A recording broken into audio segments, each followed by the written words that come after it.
Welcome to Lone Star School. I started here in 1936. I was a first grader. And I graduated to go to Bison High in Bison in 1944. 1948, I was out of Bison High. I went to Hayes and I graduated from there in 56. So this was my start. And I came to school. Hey dear, how you doing? Can you hear me? Yes. And I came to school when I was a first grader, and I was overwhelmed by the number of people here. My family was only 4, my brother and I, and in the whole house. And here there were 13 students, and the teacher 14 packed into this little tiny room, and I was simply overwhelmed. And it took me most of my first grade to get over that. And another thing that overwhelmed me was the girls. I didn't have a sister. And here was a whole bunch of girls. I didn't know how to treat them or anything. And I found out they could do a lot of things. They could play softball. They could play any of the over. They could recite in classes. But I just didn't know how to treat them. And started out, I was very inferior. But as I got older, my classmates, I had three in my class. They were boys. And another boy was just 1 year ahead of me. And then I got moved up the line. The next under me was one boy. There were 5 boys right there a year apart. I could handle that. But the girls, I just had a hard time. They could do about anything the boys did. Seemed like they were just as bright. The recitation teacher had them in. My first teacher was Helen Webb. For 5 years I had her. My brother Jim had her for 7 years. She started teaching when he was a first grader. And she got married and she was gone. We had another 3 teachers beyond her time, and I was fortunate enough to have 7 years of strong teachers. They were good. All of them were good. And we learned the basics. And the basics were good enough that we could go on through high school, start college. In fact, I was nothing but an average student. But I went to college, 250 students. I was among the top 5. These teachers, they taught you, and it stuck with you. And if you went through 8 years of recitation, and you didn't learn something, and hearing the repetition of those grades, and you preceded the one, so you got up there and then you listened to the recitation of the people who followed it. You had to be mighty stupid if you couldn't pick that up. So anyway, the teachers were outstanding, and like I say, we only had one weak teacher in all those years. We managed to get by with that. And the teaching was strong at high school too, not as strong as here. It was stronger right here. And my daughter teaches school, and she has as much as 100 students, not the same time, but the same year, same time. We had 1 to 13. I'd be the envy of any school today to have a teacher-student ratio of 1 to 13. And they knew when you were getting lazy, and they kind of brought you along. They knew what you were thinking before you did it. We had a lot of thoughts that the boys, as we grew up, the boys could do things the girls couldn't do. We were learning that somehow or other those girls just weren't very quick starters. But we could do things, boys could do things. We'd go out there with that railroad track and have cinders. We could throw cinders to our heart's content. We didn't have anything to throw at home. Rocks were that big or that little. But here we could have a choice assortment of missiles to throw. And we pitched them at the insulators, we broke insulators. And we tried to break them completely, they wouldn't break. So we were defeated there. But when that train went through, we had an armload of missiles in our hand. When the train went through, that locomotive went by, and as soon as he went by, we threw rocks and rocks and rocks. We had run out by the time we got to the caboose came by. We knew not to throw at the engineer or the caboose person, but we pelted those cars. Likewise, boys did things that girls couldn't do when we dug caves in their latter years. And we dug the first cave I had helped do, and it was when I was in the 7th grade. We were told that boys always dug caves here. No, Fred, no. No one dug any caves while I was there when I was in the upper grade. Those boys weren't ambitious enough, but we had 5 boys there, and we dug caves. First one we dug, and like I said, it was about the 7th grade. First cave we dug was out here, and it was a simple cave. It was about this wide, about that deep, and went back to the north about 10 feet. And I was the closest to home. I drug junk boards, and we put those boards on top of there, pitched an inch or so of dirt on top. We had our cave. Well, that was a wonderful thing. Girls didn't have any ambition, and we wouldn't let any girls in. Girls were not allowed. That was our cave. They wanted a cave, they could dig their own. We weren't going to dig one for them. So that was our first cave. We dug a straight trench. Well, we had that cave for a couple of weeks and kind of got boring.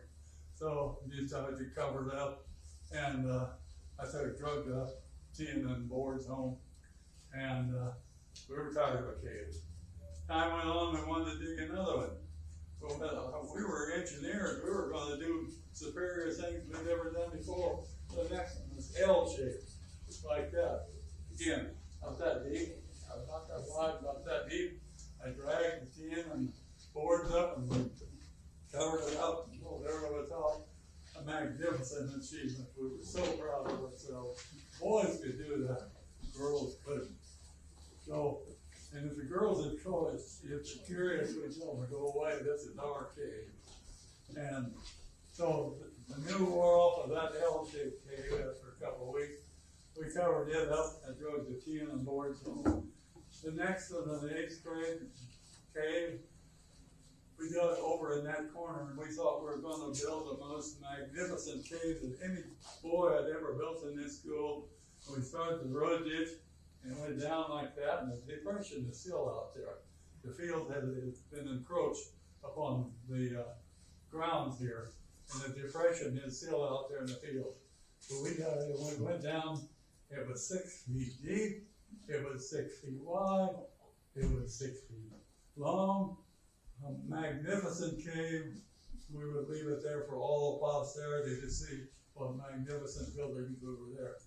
Well, that's what lasted about 3 or 4 months, and one Howard picking cab walked in and fell in that hole. That was a trap, so he shoveled it full. Our magnificent cave was that. That was some of the excursions we had. And we had other occasions for exercise of the mind. The boys would also get in a fight. We'd get in a fight out here. We didn't fist fight. We just wrapped arms and got mad and hollered and yelled and worked up a sweat. Came back into school all dirty. And to this day, I can't remember a single thing that we had that was important enough to get mad like that. When I was in the 8th grade going on to high school, I made up my mind I'm never going to fight again, and I didn't. But at that time, we fought. And I can't remember one topic we fought about, but George Seuser and I had a topic about whose dad was the greatest. And I said, my dad is greater than yours, and he said mine, and then could tell us who was the greatest. It was a verbal argument. We fought back and forth. And finally, George bested me. He said, my dad can throw your dad through a stone post. I was bested. I had no reply. That's the only topic I can remember of what was fights. And, but anyway, that's the way it went. I was thinking about some of the other ideas that we had. And a lot of times the teacher headed us off before we got into some problem. I remember one time we the boys and girls, all of us in the school decided they didn't appreciate us enough right here. We're going to walk up to Happy Hollow School where they will appreciate us. So we started walking, and we got a few hundred yards over there. Recess was over. Teacher started ringing the bell. We stepped right out there, about to swing and ring that bell, and we had moments of indecision. And we talked about that. We might walk all the way up to home to Happy Hollow. That was not important to us. We were going to walk up there and be appreciated. Well, we got out there a little way, and she started ringing the bell. School was over, and we hesitated, and finally the hesitancy overcome, and we came on in back and went to school. Another time, the boys decided they were going to do the school in.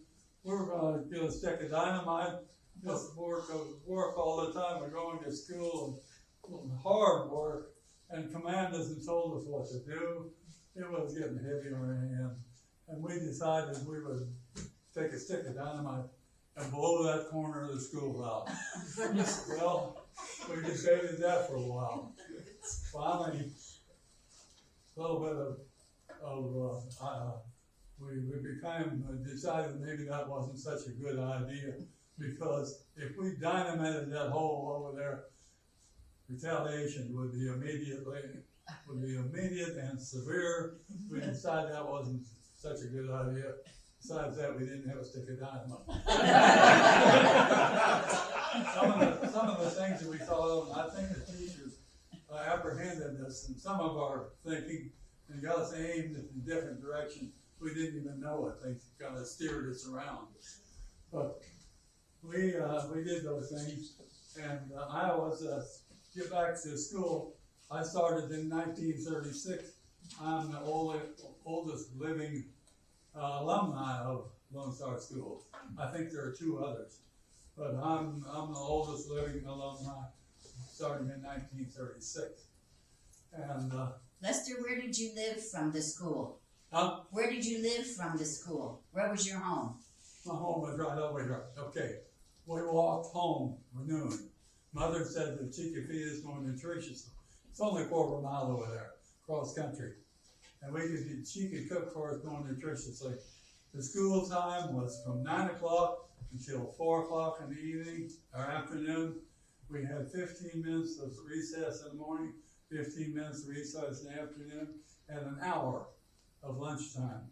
And we could walk home and walk back and maybe have time for a little bit of recess in that hour's time. So we walked home. We wanted to stay here and eat with the rest of them. When sometimes we would eat and climb up that up into that cloakroom upstairs, and we could read this sign up there, which is just now it's covered by the cloakroom. This sign out here has the incorrect date. The school was built in 78, not 79. 79 is the year the roof blew off. One of the historians of the time said that he reviewed that and he thought there was not $5 in the whole community to rebuild that roof. That's how tight things were. I don't quite believe it, but I can believe it wasn't much money around. Somehow or other, the roof blew off and they laid on the side and they had to rebuild and get back on by some means. And I don't know how they lived. I can't see how they existed and made $1. And so that's the way it was. Money was tight. It was during the Depression and Dust Bowl when I started. And money loosened up a little bit when World War II hit. And we had a little bit of money then. But before that time, I was a little kid. I could go to town with 1 penny. And I could buy a piece of candy for 1 penny. And so that was a big change to go to those days. We had a couple of events a year that were very important. Christmas and in the school. In the school, we had a big feast, and the mothers would come with a lot of food, and they laid out a couple of big boards, which are probably still over here in the cloakroom. must have five, maybe 5 feet long. Laid them across the desk and put bed sheets across them. So we had two tables there, with bed sheets on them, and we had a heck of a meal. And believe me, we loved that. Then Christmas was our big event, and you have to remember that this school was here long enough for at least 2 generations of children going through, maybe even 3 generations. So the people around here were very loyal to this school because they'd gone here. And the limits of this school were about 1.5 miles north, 1.5 miles west, 1.5 miles east, 1.5 miles south. And that was kind of the limits of the community. And so they were very loyal. When we put on a program for Christmas, or we had the last day of school dinner, they were here, they were loyal, and they were supportive. And Christmas week was a big event. We put on the program. There was a wire that was strung across here, and we had curtains that we could swing open and shut. Most of this stuff was pushed out of the way, and we have curtains that we could pull open and close, and we could be assembling on one side or the other. And so our Christmas program consisted of maybe a skit, say a piece, and I wasn't much for saying a piece. I'd rather sing a song. Helen Webb was a musician. She introduced a lot of music here in the school, and so I very much appreciated Helen Webb, and a top flight teacher. But anyway, we had the Christmas program. This is a product, something that we made in school. Now this is made of junk wood. Cardboard wood was not used at that time. All kinds of little boxes and cans were shipped in cardboard, and they were throwaway. They had good wood with them, but too scrappy and small for anything. They were free. So we had that free wood to use gift. This is something of it. And my brother and I made gift. We had a fire when I was a sophomore in high school. Burned up all of those things that my brother and I made. This is my wife, Betty Geesey. And she made that for her folks. And we were married, and she brought it to us. And I inherited it from her. But it's made of that wood. Good quality wood. And the wood is great. The teacher supplied us with paint, cans of paint, 10 cents, 4 or 5 colors. Paintbrushes, 29 cents. And for $1, we were equipped to make all these. And if we secured the lids good for the winter, after the school things were made. And we had these made before the school program was done. If we secured the lid, it might be used in another year. We weren't too good about that, but anyway. A lot of times we didn't have to spend another 10 cents, or maybe just the color red or green or something like that. But anyway, we had free wood, and we brought our sculpting saws and sandpaper from home, and we made these gifts in full-size scale that Helen Webb had. And apparently that traveled on. I think this is beyond Helen Webb. But anyway, wood was cheap, it was real good, it was easy, and it was free, and the teacher provided the prouder and the paint and the paintbrush, and we provided the labor, and we made all these gifts. All of these gifts together for all the parents cost less than $1 a year. And so those were handed out. And like I say, all of ours were burned in a house fire. But anyway, the locals supported our school very much. They were, like I say, a lot of them were alumni of this school, so they were here. And this was originally a church. After that, it was also a school and a meeting place. Now, these chairs don't fit in the church. That first 10 years that it was a church, before they built that German Methodist church up there in 1890, this was it, 78. And we're just guessing here. You don't have certain furniture like this, pure in the place. I don't know what they had in here, but it had a lot of room. And the students didn't have it. These chairs, these student desks here, post-date 1980, 1990. And the stove was the brand that was originally here before I started. It's a round oak stove. I tried to buy, and it probably burned up. They're thin iron. Probably that one just burned up. And they replaced it with a kerosene burner. And kerosene was 6 cents a gallon, and they delivered delivered 5-gallon cans. Somehow or other get it in barrels. There's a spigot on the bottom there, and the teacher would bring it up the kerosene in. Nice and clean, heated up quickly. The coal stove was a skill in itself to be able to run it, to get them banked down to last till the next morning. You didn't bank them down right, it either coal would be burned up or so the teacher had to be skilled to get heated up in the morning. Otherwise, you just couldn't be going for a long time. And they were skilled. They knew everything. They were the teacher, they were the law, they were all over the custodian. They did everything. And the teachers, I don't ever remember a car being here. The teachers always were hauled in with somebody and picked up after it was over. Why that was, I don't know. Maybe they didn't pay the teachers enough to own a car. Not sure. But that's the way things worked. And like I say, I graduated in 1944. I went to high school. And I have to say that when I went to school at Hayes, there were 125 freshmen. I was one of the top 5. Came from right here. Good basics. And so even though I wasn't a good student, but I was one of the top 5 of 125. That says something about this school. So anyway, this is where I went to school. It's still here, and hope you enjoy your time here. Any questions? Yes. What about rules for the teachers?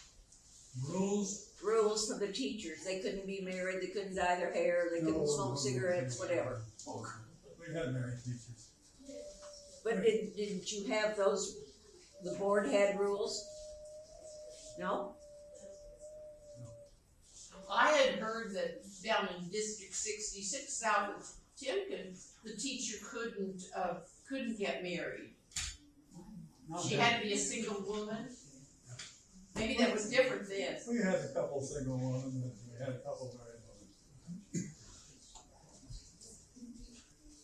women. And they didn't have to have a whole lot of education either, like 1 year in college. Not a lot, but they knew what to do. They were well-founded. And they knew what you were thinking. They were ahead of you thinking. If you were heading off a little bit, playing a little bit lazy run, you'd be a little foolish and get you going. Question?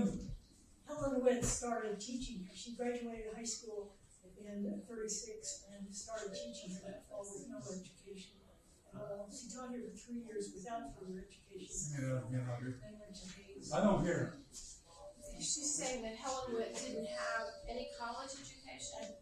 Not when she started here. When she started here, she didn't have any college. I don't know if she did or not. Sometimes they didn't. Sometimes they just had a few weeks of preparation and then they taught. But I don't know if that was the case with Helen or not. I She really drove don't her know. dad's Model T Ford from west of Bison to, east of Bison to here every day. Well, all I know is I didn't think girls could do much. But I keep things in my mind. I take them a notch or two higher all the time. Yes. I think we need women in the government. I think we need women in the federal government, president. Because they're not so obnoxious and so fighting and so feisty. That's my opinion. Any more questions? So what are you going to recite for us? Huh? What are you going to recite? Oh yeah, we're gonna sing you a song here. And one about the school. Nothing to do, Kelly dog, nothing to do, let's take a trip on memory ship back to those days gone by. Sail to the old country schoolhouse, anchor outside the school door. Look in and see, there's you and there's me, a couple of kids, what more? School days, zero golden rule days, reading and writing and arithmetic, taught to a tune of a hickory stick. You were my queen in calico, I was your bashful barefoot beau. When you wrote on my slate, I love you, Joe. When we were a couple of kids. And another song that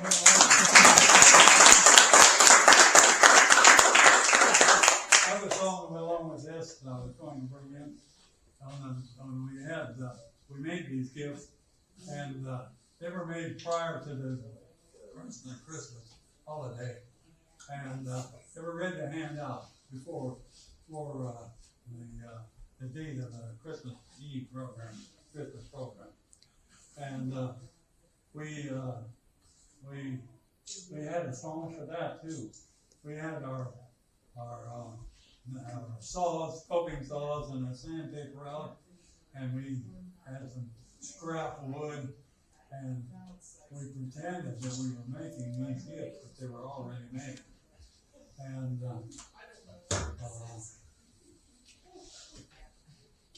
think that's how it gets started.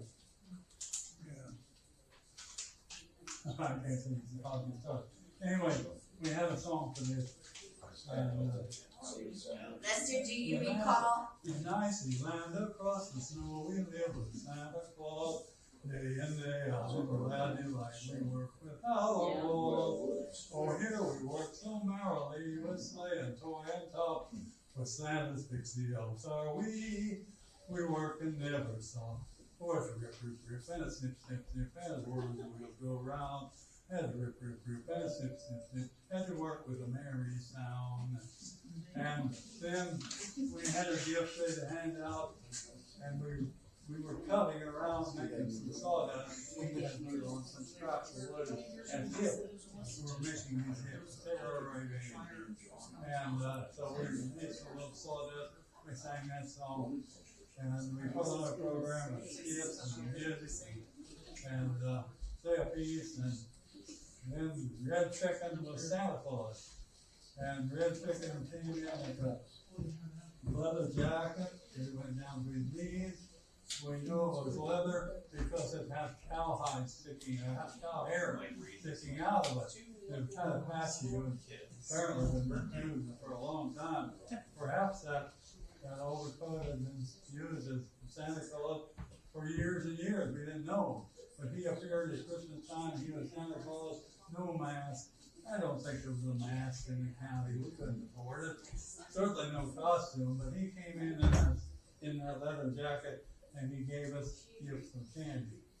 And the candy, the way candy was priced, probably 10 cents. We had 13 students there, probably $1.30.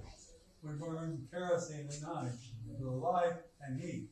Probably 1 gallon of kerosene for 6 cents. And we built all of these for $1. And that Christmas program probably cost maybe $3, maybe $4 total for Christmas gifts, light, heat, and everything. That's the way it was. We didn't spend much money. Didn't have much to spend. But